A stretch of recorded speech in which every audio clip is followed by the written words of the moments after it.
All right, good start to an important week. I thought they came out with good focus and energy, and so we're off and running.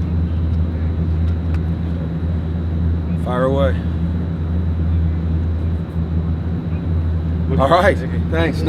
What's that? I'm Looking sorry. back at the 3 years, you've obviously had a lot of success in this week in particular. Has there been anything you kind of nailed down over the years? No common thread. Like I said on Sunday in our conference call, it's every game's different. Every game has its own personality. We've just been fortunate to play well and get some breaks and get some wins. But to me, every week, every year, every team, every situation is different. You just have to come out and you have to prepare well during the week and then execute well on Saturday. So that's what we'll try to do our best to do. What's your assessment of how Nate Metters has looked at corner? He had a good game on Saturday, and if we choose to put him out there again on Saturday, I'm sure he'll get better. But that's still to be determined. Johnny Johnson's back now. He hasn't been healthy the last week and a half, so Johnny's back, and Ish is feeling better. So, but I thought Nate stepped in on Saturday and did an admirable job. A true freshman going from safety to corner like that. I mean, that's what our defense has had to do this year. Is mix and match and shift guys around and ask guys to do some things that they're not comfortable with early, just because of some of the personnel issues that we've had that are well documented. So I think it says a lot about his character and his toughness and his competitiveness. Utah and Colorado both kind of slowed the pace of the game down. We're trying to run fewer plays against you compared to some of the other teams. Is there a concern, or never that concern, but just an awareness that could happen this week? Well, I didn't get that feeling out of those two games at all. No, I didn't think they slowed it down. I mean, they didn't huddle. They just went at their normal tempo. So, that's the first I've heard of that or thought of that. Sorry about that. Just seemed like their fewer play. Well, I don't know that is the case. I think that's just the way they play offense. So, I'm sorry, I'm not trying to disagree with you. It's just I didn't notice that. What have you seen from Jayon this season, especially in terms of his development? Stepping into a position that maybe he wasn't as comfortable in. It seems like he's really gotten his he actually, he's playing the position that he's played now. We had to ask him to do some things early, kind of mid-season that weren't typically what he would do. But, starting with camp, we kind of felt like he was a guy that had starter ability. And, he's just come a long ways in the 3 years that he's been here in terms of the way he prepares, his professional approach to it. And we always knew he was athletic and played with a lot of energy and was a good tackler and things like that. But I think just for him, it's just taking advantage of this opportunity that he's got and doing a nice job for us.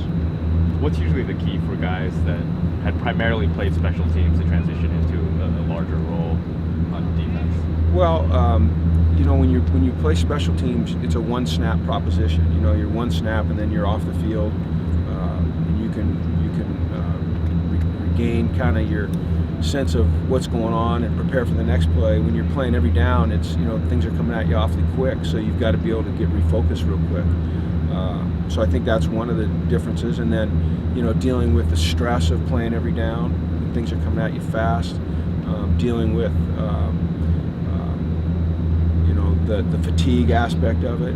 But the guys that we recruited typically were full-time players in high school. Many of them played both ways, so it's just kind of going back to what they know.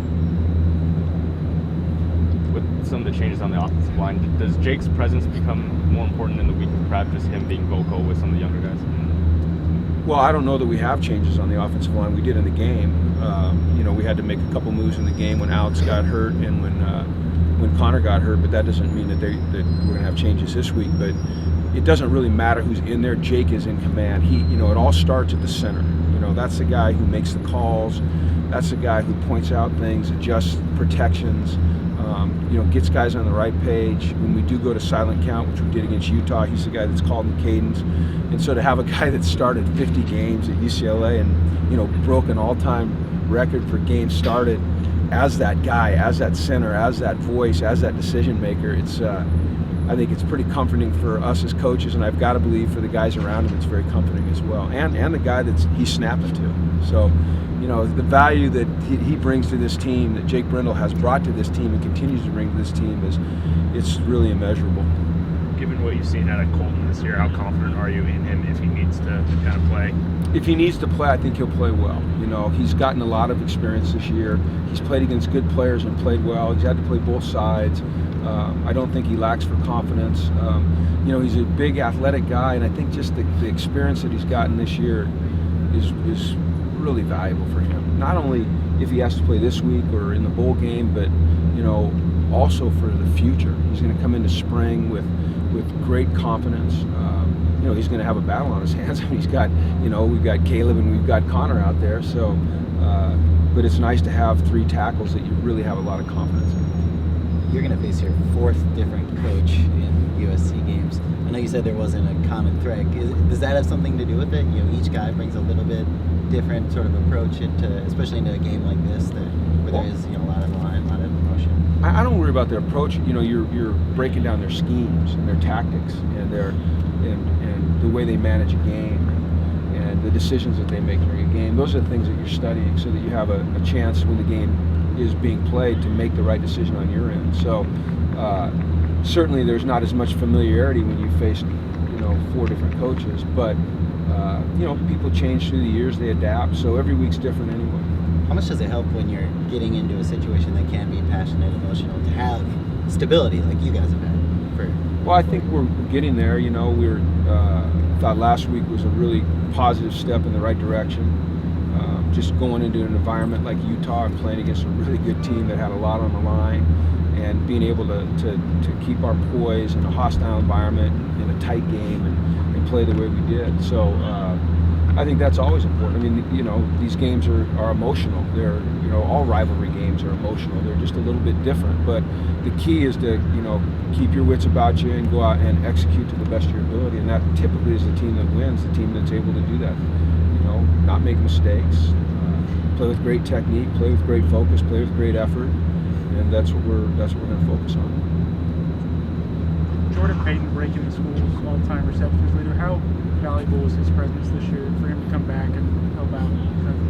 Oh, very valuable. You know, I mean, that's just one. I think we broke 48 offensive records since we've been here. Maybe it's even more now. Maybe it's 49 now since he broke that. But, you know, I don't know that UCLA's seen a 4-year run of offensive production like we've had here. You guys would know better than I would. But to be able to say that he's, you know, a guy that's week in and week out just been so dependable for us, gives us stability and, you know, comes up with a big catch when you need it. And anytime that you have a record set like that, I think it's, you know, the credit typically goes to the individual player, but I think Jordan would be the first guy to tell you that it's a product of everything. It's being in the right scheme. It's being coached by a guy like Eric Yarber. You know, it's having the good fortune of playing, you know, with a quarterback like Brett Hundley and now Josh Rosen. It's, you know, it's being able to come out here and compete every day in practice against really good players.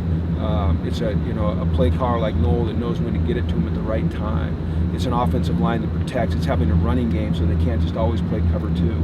But, you know, ultimately it comes down to Jordan, you know, making those catches, and we're very, very proud of him and very excited for him. Having a guy like that who makes all those catches but also blocks the way he does all the little things, how nice is that to have from a kind of a star player like that? Well, that's what you want. You know, you typically your leaders are your best players, and your guys that embody everything that you're looking for in your program and in your culture, and that's certainly Jordan. You know, from his work ethic off the field, in the classroom, I'm talking about the meeting room, to the way he comes out and he practices, to his focus on game day and through the week, and just the real professional demeanor that he demonstrates every day is exactly what you want, because he's the guy that the young guys look towards. And he, you know, for a college young man, he's a true pro. He has a lot of pro qualities, and you know, let's hope he can finish out his career on a positive way. And I know he's going to have an outstanding career at the next level. Are there pro players you've been around who kind of fit a similar mold as Jordan?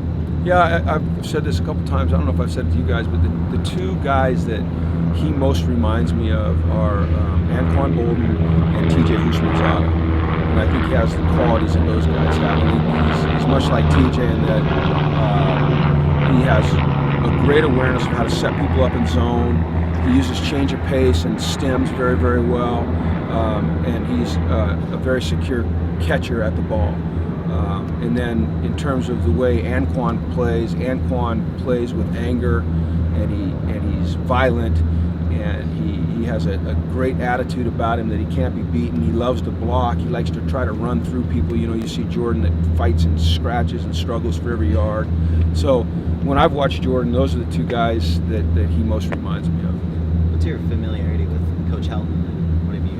I don't believe that we know each other. I'm sure maybe we've met along the lines. You know, you meet so many people in this business, but I don't have a familiarity with him personally. Professionally, obviously, you know, you study them and you do, and I have great respect for what he's done. I think that, you know, anytime you step into that situation, it's difficult. I've been in that situation, not as a head coach, but I've been on a staff where there's been change, actually twice in my career, and it's very, very difficult, and it takes a special person to step into that role and keep it going the way that he has. You know, that's a tremendously talented team, and he's done a tremendous job of keeping them on track. What happened in those situations for you when you were Well, on the one staff? was in San Diego when Don Coryell got fired, and they made Al Saunders the head coach, and